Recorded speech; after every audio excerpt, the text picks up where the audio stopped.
Deep in Andalusia, in southern Spain, there's a city called Cordova. And it's a place where history isn't something you just read about in a book. Nope, it's built layer by layer right into the streets you walk on. And at the very heart of it all is this one fascinating puzzle that, if you can solve it, unlocks the city's entire story. So, what is this puzzle? It's this.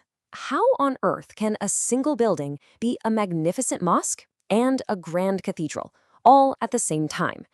The answer to that question reveals a city that is totally unique, a place that was forged by centuries of change, of conquest, and, amazingly, of coexistence. You see, Cordova is, at its very core, a city of contradictions. It's like the ultimate cultural crossroads where the Roman world, the incredible Islamic caliphate, and the powerful Christian kingdoms didn't just meet, they collided, they merged, and they created something completely new and unexpected. So, to really get what Cordova is all about, we have to peel back these incredible layers of human history. It's a place where the past isn't really past at all. It's right there, meeting the present in this really compelling way. So, let's dive in. Okay, first things first, we've got to go back to the beginning. The story kicks off with Roman foundations, for sure. But the real story, the transformation that put Cordova on the world map, was its rise into this absolute beacon, the intellectual and cultural heart of Europe. The city's history unfolds in these huge, dramatic chapters. It started with the Romans, right? But then, bam, early 8th century, the Moors arrive, and a whole new era begins. This kicks off a golden age that peaked in the 10th century under the caliphate of Cordova, and then another massive shift in 1236 when Christian forces retook the city. Every single one of these moments left its mark. And the scale we're talking about here, it's just staggering. By the 10th century, Cordova wasn't some quiet provincial town. It was a global metropolis.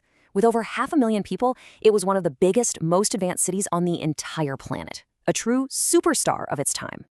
And it wasn't just about size, not at all. During this golden age, Cordova was an absolute powerhouse of intellect and culture. I mean, this place was buzzing. It was home to world-famous scholars, artists, and thinkers. It had vast libraries packed with knowledge, while much of Europe was still in the Dark Ages. It was a genuine hub of innovation and ideas. And if you could take all of that history, all that clashing and blending of cultures, and pour it into one single structure, well, you'd get this: the Mezquita-Catedral, the Great Mosque Cathedral. This isn't just a building, it's the architectural soul of the entire city. Okay, so let's break this down, because it's pretty wild. On one hand, you walk inside and you're in this vast, seemingly endless forest of iconic red and white striped arches. That's the Great Mosque. It's just breathtaking. But then you walk toward the center and boom, a massive, soaring Renaissance cathedral nave was literally built right into the middle of it. It's a symbol of two-face, two worlds occupying the exact same space. And this is why the buildings in Cordova are so incredible. They're not just old, pretty things to look at. They're storytellers. The city's architecture is like a living document, with the stones themselves telling you this epic tale of faith, conquest, and unbelievable artistic fusion. So, you have to wonder, what happened after 1236?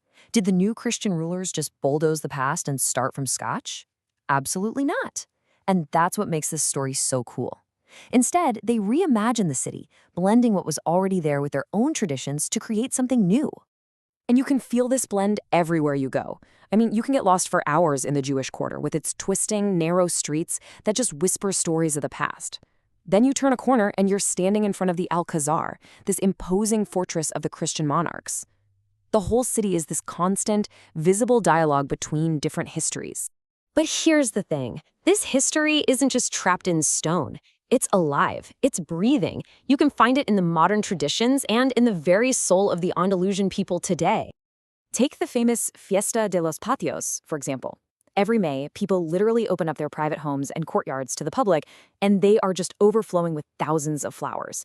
It's this beautiful explosion of color that's all about celebrating community and a way of life that's been cultivated for centuries.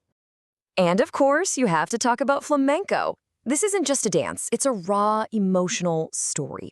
When you listen closely, you can actually hear the echoes of the city's past, the Moorish melodies woven together with gypsy soul. You feel that passion in the rhythm, and you watch a long, complex history being told through every single movement. So, let's bring this all together.